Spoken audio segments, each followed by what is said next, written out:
Health ടോക്കിലെ ഇന്നത്തെ വിഷയം piles അഥവാ ഹെമറോയിഡ്സ് എന്ന രോഗാവസ്ഥ വീണ്ടും വരാത്ത രീതിയിൽ ഉന്മൂലനം ചെയ്യുന്ന സൗത്ത് കൊറിയൻ ട്രീറ്റ്മെന്റിനെ കുറിച്ചാണ്. പറഞ്ഞോളൂ ഡോക്ടർ. നമസ്കാരം. മലദോരത്തിന്റെ ഏറ്റവും പുറത്തോ അല്പം ഉള്ളിലോ ആയിട്ടുള്ള ഞരമ്പിന്റെയോ രക്തക്കുഴകളുടെയോ വീക്കത്തെയോ ചെറിയ മുഴകൾ പോലുള്ള അധിക വളർച്ചയോ പൊതുവിൽ ഹെമറോയിഡ്സ് എന്ന് വിളിക്കുന്നു. ഇതിന് ഔഷധ സേവ, ബാൻഡിങ്, ശസ്ത്രക്രിയ, ലേസർ പോലുള്ള ചികിത്സകൾ നിലവിലുണ്ടെങ്കിലും അവയ്ക്കെല്ലാം അതിൻ്റെതായിട്ടുള്ള പരിമിതികളുണ്ട്.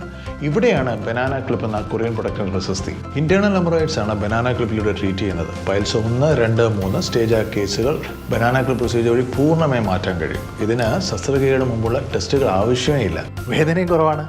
വെറും 10 മിനിറ്റ് കൊണ്ട് പ്രൊസീജിയർ പൂർത്തിയാവും. ഗുളികളുടെ അമിത ഉപയോഗമില്ല. റെസ്റ്റ് എടുക്കേണ്ട ആവശ്യവുമില്ല. 15 ദിവസത്തിനുള്ളിൽ പൂർണ്ണമായും ഭേദമായും ഞരമ്പുകൾ ആരോഗ്യത്തിലിരിക്കും. താരതമ്യേന ചെലവും കുറവാണ്. പ്രധാനമായും പൈൽസ് ഉണ്ടായ ഭാഗത്ത് തന്നെ വീണ്ടും ഉണ്ടാകുകയുമില്ല. ഈ അസുഖം വന്നു കഴിഞ്ഞാൽ രോഗികൾ പൊതുവിൽ വരുത്തുന്ന തെറ്റുകൾ എന്തൊക്കെയാണ് ഡോക്ടർ? പ്രധാനമായും ആഹാരം ക്രമീകരിച്ചോ മരുന്ന് കഴിച്ചോ അസുഖം പൂർണ്ണമായും മാറ്റാമെന്ന് കരുതുന്നതാണ് ആദ്യത്തെ തെറ്റ്. മറ്റൊന്ന് ശരിയായ ചികിത്സ എടുക്കാതിരിക്കുന്നത്.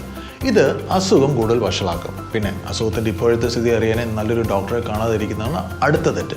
ഈ തെറ്റുകൾ പൂർണ്ണമായി ഒഴിവാക്കേണ്ടതാണ്. രോഗത്തെയും കൊറിയൻ ചികിത്സയെയും കുറിച്ചുള്ള വിശദ വിവരങ്ങൾക്ക് കോൾ സെൻ്ററുമായിട്ട് നിങ്ങൾക്ക് ബന്ധപ്പെടാവുന്നതാണ്. സ്ത്രീകൾക്ക് സംസാരിക്കാനായി ലേഡി ഡോക്ടറും ലഭ്യമാണ്.